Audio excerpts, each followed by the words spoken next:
안녕하세요. 커피앤톡입니다. 오늘도 와주셔서 감사드리고요. 바로 사연 읽어보겠습니다. 안녕하세요. 전 부천에 사는 50대 중반 여성입니다. 잔잔한 호수처럼 삶이 늘 평탄하면 좋겠지만 사는 게 꼭 그렇진 않잖아요.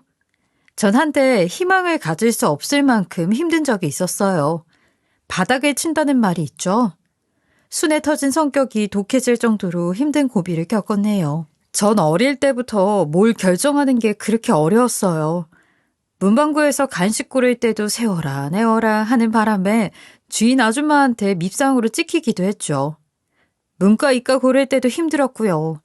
자신감도 없고 좀 소심했죠. 남편은 그런 절 이해하고 기다려준 유일한 사람이에요. 그래서 결혼까지 결심했고요. 우리 둘은 20대에 만나 뜨겁게 사랑해서 결혼했어요. 근데 사랑하는 마음만 컸지 철은 없었던 것 같아요. 경제적으로도 준비가 안 돼서 신혼집도 어렵게 구했죠. 소꿉놀이 하듯 신혼살림을 차린 곳은 높은 언덕에 있는 소위 말하는 달동네였어요. 아직도 기억이 나네요. 집에 가려면 계단을 얼마나 올라가야 했는지 몰라요. 좁은 골목에 낡은 집들이 모여있는 아담한 동네였죠. 지하철역에서도 한참 멀어서 교통도 좋지 않은 곳이었어요. 그런데 생활이 안정된 후에 우리 부부는 거길 한 번씩 가게 되더라고요. 열심히 살아온 세월이 아득하기도 하고 마음이 아련해져서요. 또 정이 넘치던 동네 분위기가 그립기도 합니다. 지금은 아파트 생활에 익숙해졌지만 신혼 때 이 동네에서 나눈 이웃 간의 정은 아직도 잊지 못하고 있어요. 콩 한쪽도 나눠 먹는단 말을 거기서 경험했어요. 이웃 간의 정이 어떤 건지 매일 실감하면서 살았죠. 전 거기서 키 큰 새댁이었어요. 아기 낳고 몸이 안 좋아 삐쩍 말랐었거든요. 제가 불쌍해 보였는지 동네 어르신들이 점심도 챙겨주시고 부침개도 자주 해주셨죠. 진짜 맛있었는데 아직도 그 맛이 기억이 나요. 특히 된장찌개랑 비빔밥이 맛있었어요. 전 남편과 결혼하고 25세 아이를 낳았어요. 친정 부모님은 먼 지방에 계셨고 또 연로하셔서 도움은 하나도 못 받았고요. 사실 갓난아기를 어떻게 낳는지도 모르는 철부지였죠.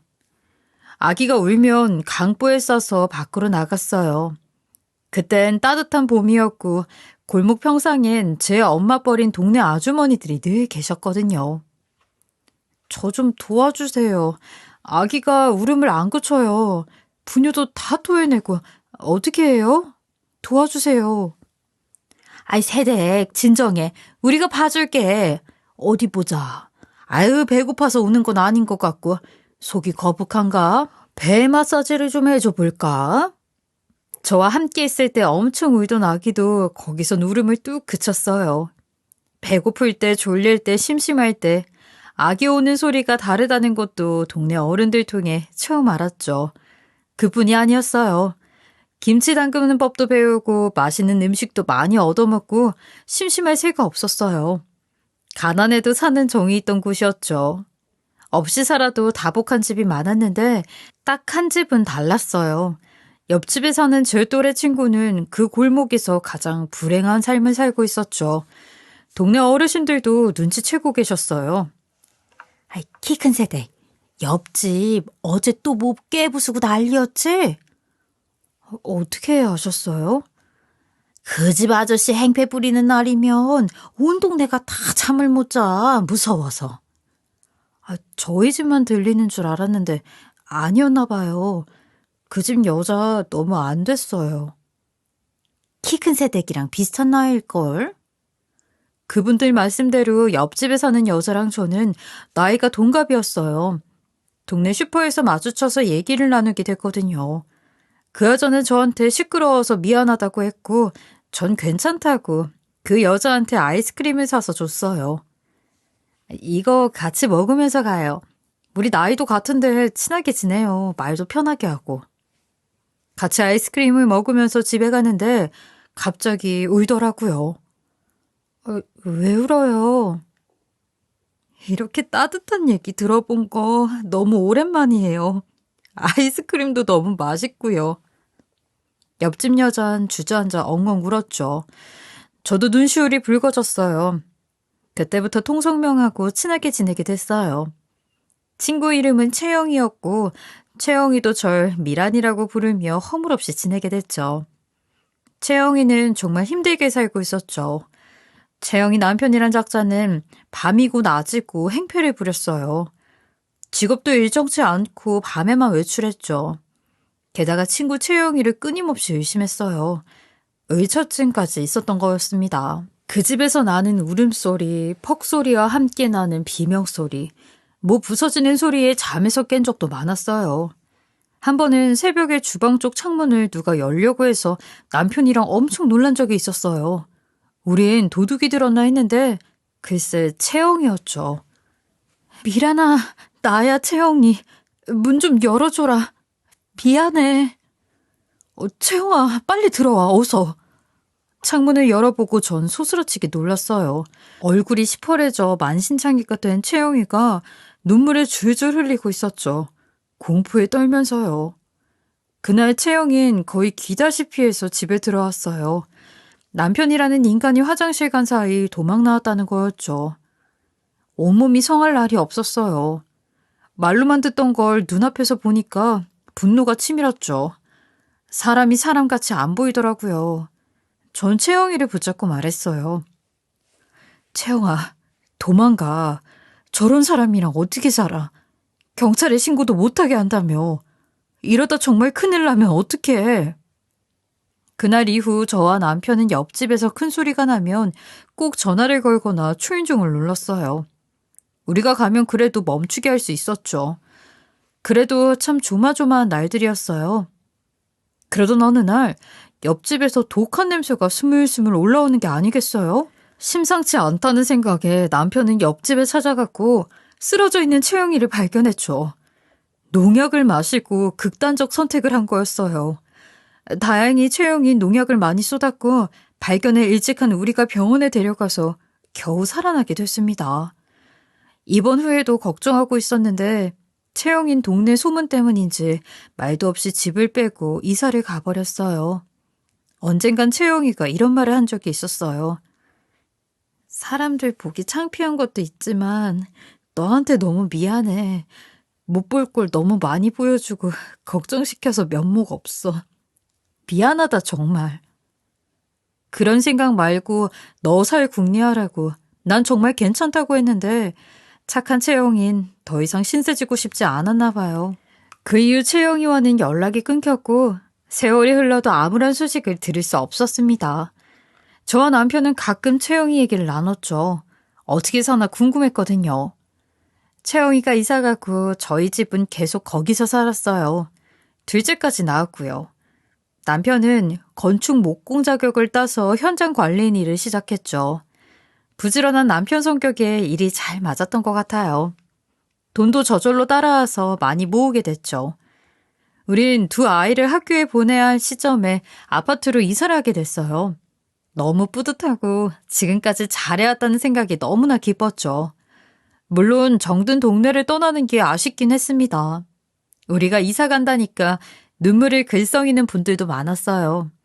그래도 잘 됐다고 어딜 가서도 잘 살 거라고 덕담을 해주셨죠. 그렇게 달동네를 떠나 아파트 생활을 시작했어요. 저희 부부는 정말 희망에 가득 차 있었어요. 아이들도 학교 들어가 공부도 잘하고 친구도 많이 사귀게 됐고요. 행복하게 잘 지내고 있을 때 뜻밖의 연락을 받았습니다. 시어머니였어요. 저희 가난하게 산다고 능력 없는 것들끼리 만나 궁상맞게 산다고 싫어하셨는데 전화를 주신 거였죠. 전화 한 통에도 많이 놀랐어요. 항상 저희 부부를 부끄러워하셨거든요. 신혼집에 딱 한 번 오셨을 때도 동네 보시면서 불만이 많으셨어요. 아주 이 동네 구질구질하고 없는 티가 팍팍 나는구나. 그리고 남일에 왜 이렇게 관심이 많아? 아, 내가 누군지 지들이 왜 궁금해? 할 일들이 없으니까 저러지. 수준 떨어지는 동네에서 기분만 잡치고 간다. 그랬던 분이 저희가 강남 아파트로 이사를 했다니까 전화를 주신 거였어요. 어머니 어쩐 일이세요? 그동안 잘 지내셨어요? 이사했다며 좋은 동네로? 그지 같은 동네 탈출 잘했다. 정우가 요새 돈 잘 번다며? 네가 그 돈 싹싹 모아 이사한 거냐? 용하기도 하지. 돈 모으는 재주가 있었다니 참 다행이구나. 네, 그렇죠 뭐. 애들도 커서 방 하나씩 주고 싶었고요. 이사는 언제든 하려고 했어요. 잘했다. 그런데 말이다. 내가 요새 몸이 좀 안 좋아서 검진을 좀 받아야겠어. 머리부터 발끝까지 싹 다 종합검진을 받고 싶은데 어때? 해줄 수 있냐? 그만한 집에 살면서 하나밖에 없는 시험이 검진 비용 정도는 내줄 수 있지? 종합검진이요? 그래. 네가 말 못하면 내가 내 아들한테 말해보마. 그런 줄 알아라? 이게 시작이었습니다. 시어머니는 슬슬 본인이 원하는 걸 하나씩 털어놓기 시작했어요. 모임에 들고 나갈 가방이 없다. 괜찮은 코트도 사야 한다면서 저희한테 은근히 사달라고 하셨죠. 어머니 만나고 오면 해드려야 할 것들이 몇 개씩 생겼어요. 제 마음은 반반이었죠. 부담스러운 거 반, 지금이라도 해드릴 수 있어 뿌듯한 마음 반이었어요. 남편은 제 마음을 알고 이러더라고요. 이제 우리 능력 되니까 해드릴 수 있는 건 해드리자. 너무 부담스러운 건 내가 알아서 커트할게. 그러니까 어머니한테 전화 오면 그냥 다 알았다고 해. 우리 달동네 살 때 기억 안 나? 어머니가 우리 무시하는 것 같다고 자기 속상해했잖아. 그때에 비하면 솔직히 우리 용됐잖아. 이런 건 그냥 좋게 넘어가자. 남편 말에 전 마음을 놓았죠. 그렇게 한 달 동안 어머니는 우리 집에 자주 들르셨어요. 돈이 뭔지. 없을 땐 시어머니 얼굴도 볼 수 없었는데 사는 게 여유 있어지니 그런 것도 옛날 일이 되더라고요. 어머니랑 백화점에 가기로 한 날이었어요. 외출 준비를 하고 있는데 이상한 소리가 들렸죠. 밖에서 어머니가 절 부르는데 이상하게 소름이 쫙 끼쳤어요. 현관문을 연 순간 전 기절할 뻔했습니다. 어떤 젊은 남자가 어머니 목을 팔로 감싸고 있었죠. 한눈에 봐도 어머니는 겁에 질려 있었어요. 누구세요? 어머니는 아무 말씀도 못하시고 벌벌 떨고 계셨죠. 저도 어찌해야 할지 몰라 주춤거렸어요. 남자는 어머니를 끌고 들어오며 소리쳤죠. 여기가 당신 아들 집이야? 남자는 집으로 쳐들어오더니 야구방망이를 휘두르며 거실을 난장판으로 만들기 시작했어요. 장식품이 깨지고 피아노도 박살이 났죠. 그러면서 악을 쓰는데 돈 갚으라는 얘기였어요. 남의 돈 갖다 쓰고 자기는 죽으면 끝이다 이거야? 당신이 시한부 판정을 받아도 상관없어. 저승이든 어디든 쫓아가서 내 돈 받아낼 거라고. 그래. 사진 여기 있네. 아들이랑 손자들은 이렇게 생겼다 이거지. 당신 며느리 얼굴도 확실하게 알았으니까 빠져나갈 생각은 안 하는 게 좋을 거야. 남자는 가족 사진을 보면서 시어머니를 협박했어요. 정말 끔찍한 순간이었죠. 당신이 돈 안 갚으면 나 이 집 찾아와서 개판 쳐놓을 거야. 알았어? 그러니까 내 돈 갚아. 다음 달까지 정리 안 하면 당신이랑 아들 가족 가만 안 둬. 알았어? 남자는 집안을 엉망으로 해놓더니 나갔고 전 그대로 주저앉았습니다. 어머니는 엎어져 흐느끼셨죠. 눈앞이 노래졌어요. 전 어머니를 다그쳤죠. 어떻게 된 일이에요? 시한부는 뭐고 빚은 또 뭐예요? 사건의 전말은 이랬습니다. 시어머니는 시아버지가 돌아가실 때 남긴 돈으로 갯돈을 넣어 불리다가 다 잃으셨대요.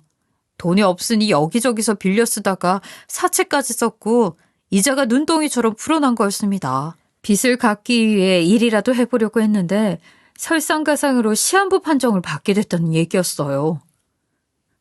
나도 이렇게 될 줄은 몰랐다. 어떻게 하면 좋으니? 식당 일이라도 하려고 알아보던 중에 몸이 이상해서 병원에 간 거야. 그랬더니 불쑥 암이란다. 그것도 말기래. 빚이 얼만데 죽을 날까지 받아놓고 내가 속상해 미치겠다. 관 속에 들어가서라도 입이 갚을 수 있었으면 좋겠어. 어머니, 왜 숨기셨어요? 그동안 빚 있다고 얘기만 해주셨어도 좋았잖아요. 시한부는 또 뭐예요? 말기암은 또 무슨 얘기냐고요? 저희는 어떻게 해요? 저 사채업자가 우리 애들 얼굴까지 다 보고 갔는데 어떻게 하면 좋냐고요? 엄청난 빚의 사채업자의 협박, 어머니의 시한부 판정까지 전 충격을 받고 넋이 나가버렸습니다. 어머니가 진 빚은 저희가 살고 있던 강남 아파트 한 채 값과 맞먹었어요. 그만큼 큰 돈을 한순간에 날려버린 거였죠. 남편과 전 이 엄청난 사실을 알고 물 한 모금도 넘길 수 없었습니다. 아무것도 모르는 애들 얼굴을 보면 너무 괴롭고 가슴이 찢어질 것 같았어요. 게다가 아파트엔 대출도 남아있었는데 앞이 캄캄했죠. 어머니의 말기암 소식은 우리를 더 절망에 빠뜨렸어요. 지옥 같은 며칠이 지난 후였죠. 어머니는 저희 눈치를 살피더니 이런 얘기를 꺼내셨어요. 미국의 정숙이라고 아내 친구랑 연락이 닿았다. 같은 암이었고 말기였는데 살아났대. 남편이 대답했어요. 그래서요. 어머니는 어떻게 하고 싶은데요? 당장 병원에 입원부터 하셔야죠. 이대로 계실 거예요? 난 우리나라 병원은 애당초 믿을 수가 없구나. 한 달 전 건강검진 할 때도 아무렇지 않았는데 암이라잖아. 여기 병원 말은 못 믿겠고 나도 정숙이 있던 병원에 가보고 싶다. 설마 미국에요? 내가 살아야 빚도 갚을 거 아니야. 희망은 거기 한 곳뿐이야. 목숨이 달린 일이라 나도 포기가 안 된다. 너희 힘든 거 아는데 나 미국 한 번만 보내다오. 거기서 검사라도 한번 받아보고 싶어. 거기서 내 병이 나을 수만 있다면 내가 뭔들 못하겠니? 살아 돌아와서 죽을 때까지 빚 갚고 너희한테 진 신세 잊지 않고 살 거야. 이렇게는 나 눈 못 감겠다.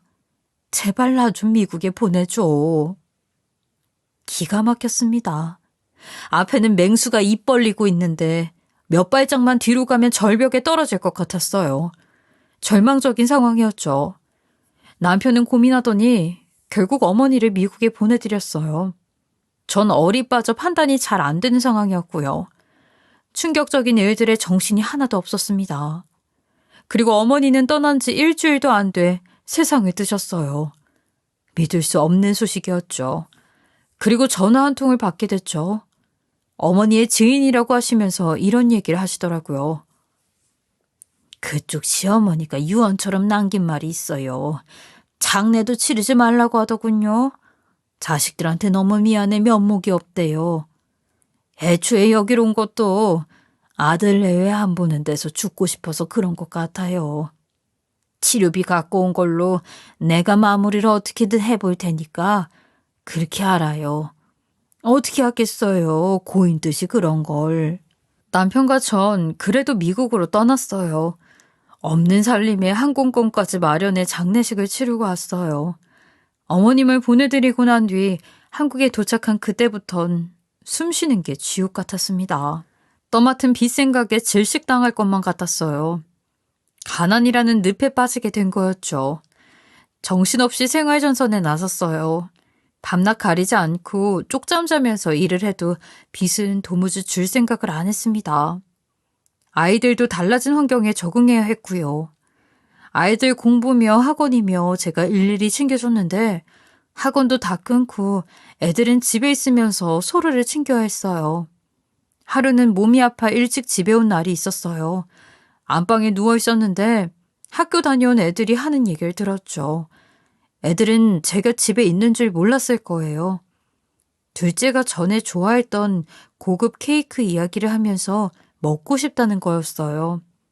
그건 너무 비싸서 이젠 사줄 수 없게 돼버렸죠. 그러니까 첫째가 둘째를 타이르면서 이제 우리 집은 가난해졌고 그런 케이크는 못 먹게 됐으니까 참아 어쩔 수 없어 이러더라고요. 뜨거운 눈물이 미친 듯이 흘렀어요. 가슴이 찢어질 듯 아팠습니다. 절대 물려주기 싫었던 가난이었는데 이렇게 돼버린 게 너무 속상했어요. 그리고 상황은 더 악화되기만 했죠. 남편 건강에 이상이 생긴 거였어요. 무리하게 일하느라 디스크 수술을 미룬 게 화근이 됐죠. 남편은 결국 절뚝거리면서 걷게 됐고 일도 많이 못하게 됐어요. 하루하루가 절망이었죠. 죽지 못해 사는 심정이었고 줄지 않는 빚에 숨이 넘어가기 직전이었어요. 전 몸이 부서져라 일하면서 매일같이 기도했어요. 어떻게든 이 깊고 어두운 동굴을 빠져나가고 싶었습니다. 그렇게 자그마치 5년이라는 지옥 같은 시간이 흘렀어요. 어느 날 낮에 일을 하고 있는데 모르는 번호로 전화가 왔습니다. 여보세요? 이거 미란이 전화번호 맞아요? 누구세요? 미란이 맞구나. 나 채영이야. 달동네에서 옆집 살던 채영이. 기억나?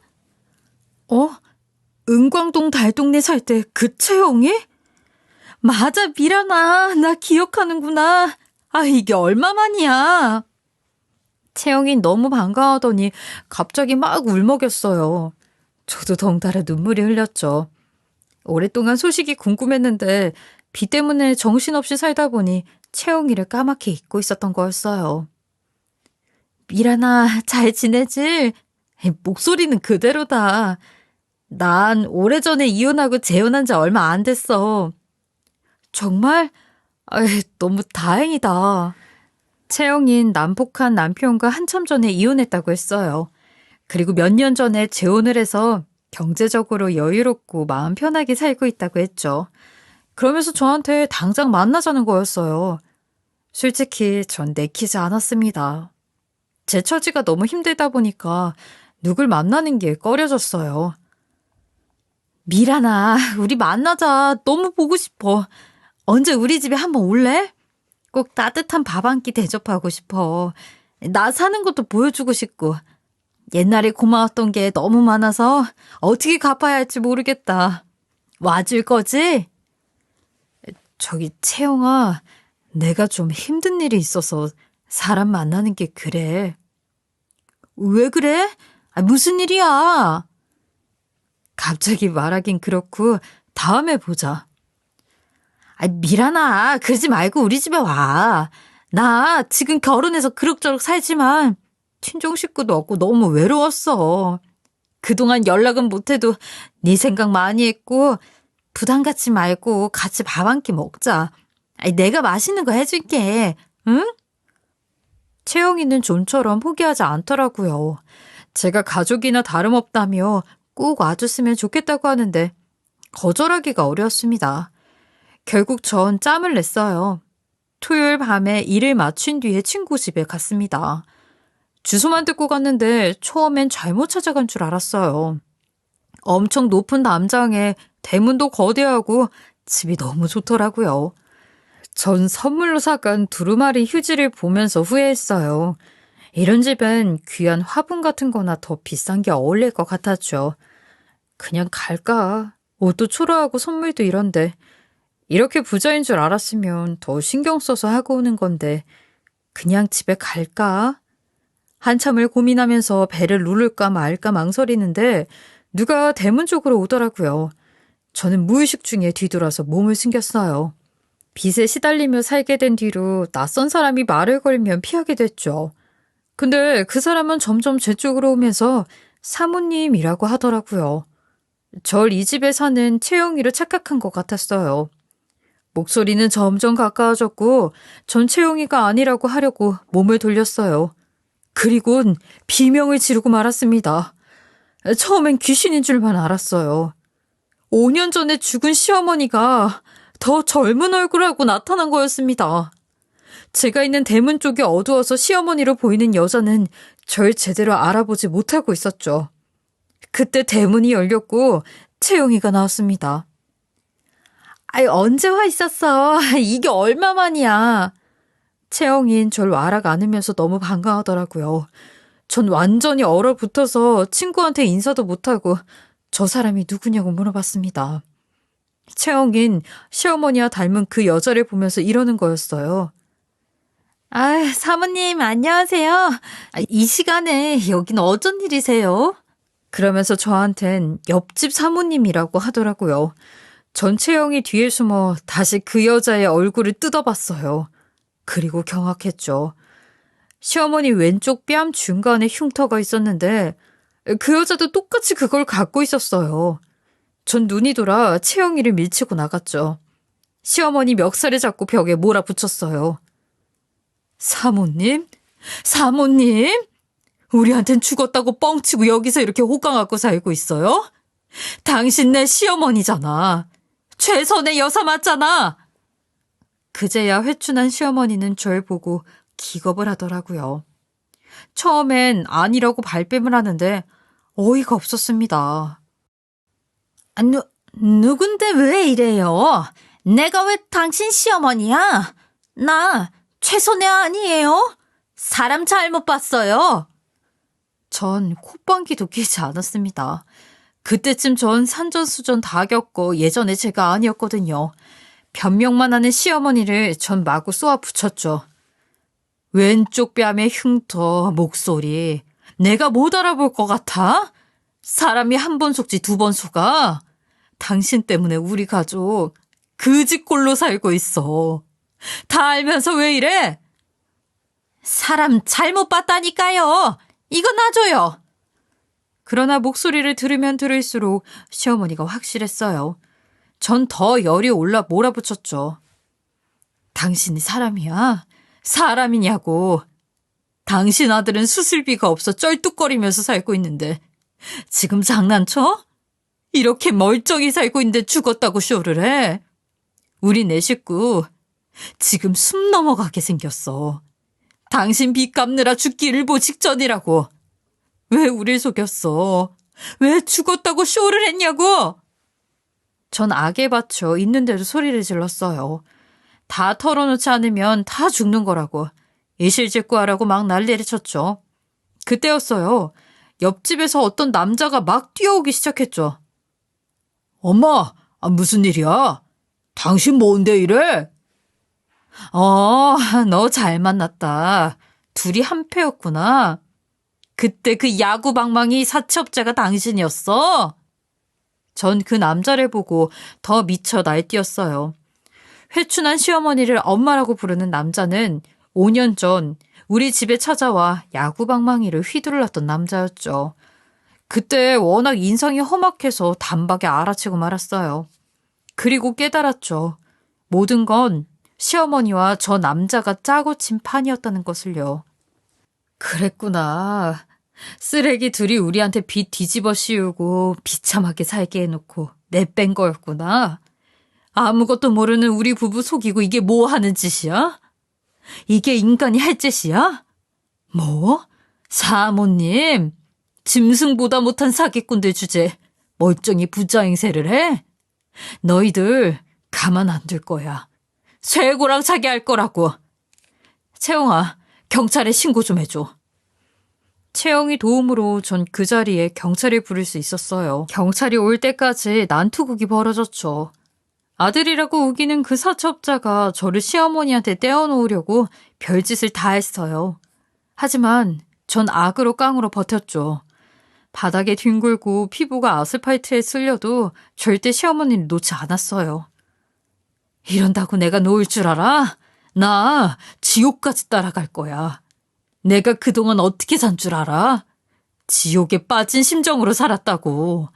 너희들 제대로 콩밥 먹이고 우리 앞에 무릎 꿇게 만들 거야.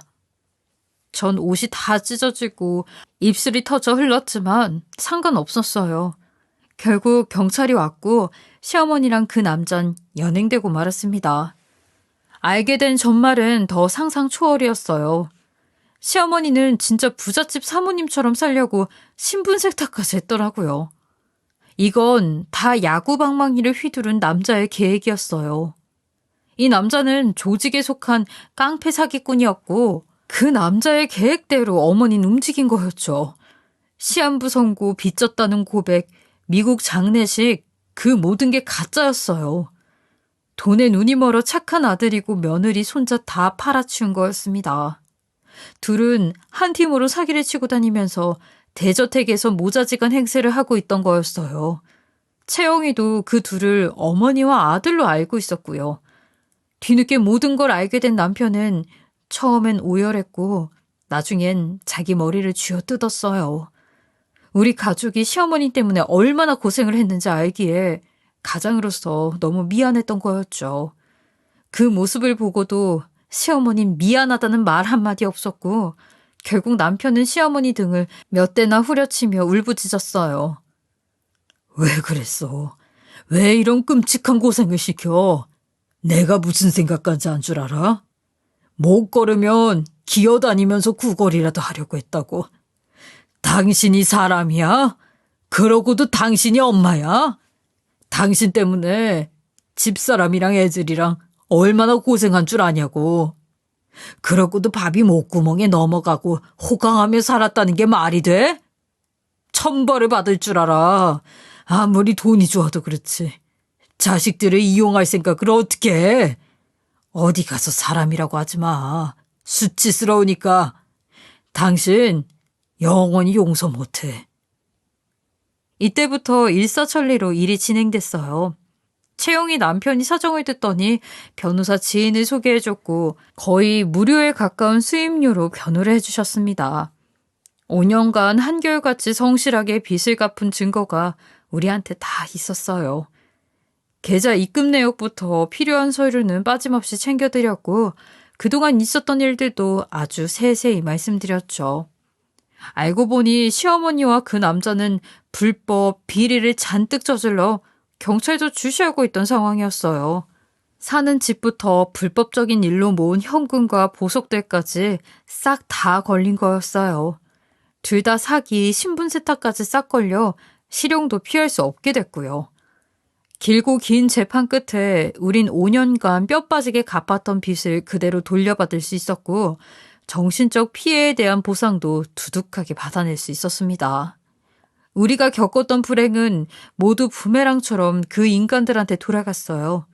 죗값을 제대로 치르게 된 두 사람을 보니 속이 뻥 뚫리는 것 같았죠. 족쇄와도 같았던 빚에서 벗어나게 되자 너무 행복했습니다. 이런 날이 오다니 꿈만 같았어요. 전 남편 아픈 것부터 고쳐주고 싶었습니다. 여보, 당신 수술부터 하자. 난 천천히 해도 돼. 다른 것들부터 정리하자. 이사도 하고 당신이랑 애들 옷이랑 신발도 사고. 아니, 당신 건강이 먼저야. 절뚝거리면서 당신은 얼마나 힘들고 아파했어. 다리부터 고치고 이제 우리 식구 새 출발하자. 우리 아픈 일들은 다 잊고 새로 시작하는 거야. 앞으론 좋은 일만 있을 거니까. 내 말 무슨 말인지 알지? 전 열일 제치고 남편 수술부터 시켜줬고 재활 끝에 남편은 다시 예전처럼 걸을 수 있게 됐어요. 그리고 하나씩 바로잡기 시작했어요. 집도 구하고 아이들한테 눈물 삼키면서 못해줬던 것도 다 해줬죠. 형민아, 신발 어때? 마음에 들어? 이제 이사 가면 방도 넓고 하나니까 기대해. 맨날 친구들이 다 쓰고 버린 문제집 안 써도 돼. 이젠 엄마가 새 문제집 사줄게. 엄마 아빠가 다 뒷바라지 해줄게. 아이들은 벨시시 웃더라고요. 가정 형편 어려운데도 착하고 건강하게 커준 아이들에게 얼마나 고마웠는지 모릅니다. 친구 채영이는 제가 이사 간다는 소식을 듣고 가전제품을 전부 채워주겠다고 했어요. 아이, 그럴 거 없어. 정해주고 싶으면 전자레인지나 하나 사줘. 망가져서 한참 못 썼거든. 전자레인지뿐이야. 세트로 싹 다 해줄 거니까 나한테 맡겨. 돈 자랑하는 게 아니라 나 이러려고 너랑 다시 연락한 거야. 너희 부부 내 생명의 은인이잖아. 가장 어려울 때 옆에 있어줬고 그 내가 갖고 싶다고 했지? 그냥 받아줘. 내 소원이다. 응? 아유, 진짜 너도 참. 언제라도 힘든 일 있으면 나한테 의지해. 친구 좋다는 게 뭐니? 이제 우리 헤어지지 말고 가깝게 살자. 저와 채영이는 손가락을 걸고 약속했어요. 앞으로 힘든 일, 좋은 일 함께 나누기로요. 저희 인연 정말 보통은 아닌 것 같네요. 채영이가 아니었으면 그 동네에 갈 일도 없었겠죠. 제가 만나는 건 내키지 않는다고 했는데도 채영이는 포기하지 않고 절 설득했고요. 만약 제가 그 집에 가지 않았다면 지금도 우린 빚에 허덕이고 있겠죠. 생각하면 너무 끔찍해요. 그래서 더 채영이한테 고맙고 더 감사한 마음 들 때가 많네요. 남편이 태어나면 함께 새 집으로 갈 생각입니다. 이사 갈 집에 아이들 방 말고도 남편 방을 따로 만들어뒀어요. 남편은 늘 서재방을 갖고 싶어 했거든요. 저도 제 꿈이었던 멋진 부엌을 갖게 됐고요. 지금은 모든 게 너무 기쁘고 감사해요. 우리 가족 그동안 잘 견뎌줘서 고맙고 앞으로도 건강하게 잘 지냈으면 좋겠고요. 살면서 가장 고맙고 미안한 사람이 누구냐고 하면 대부분 가족을 떠올리지 않을까요? 남편과 아이들 그리고 친구 채영이를 생각하면 안 먹어도 배가 부릅니다. 살면서 강해지고 단단해진 전 앞으로 어떤 일이 닥쳐도 두렵지 않을 것 같아요. 제 사연은 여기까지입니다. 여러분 모두 힘내시고 행복하시길 바랍니다. 지금까지 커피앤톡이었습니다. 오늘도 끝까지 함께 해주셔서 감사하고요. 다음 영상으로 또 찾아뵙겠습니다.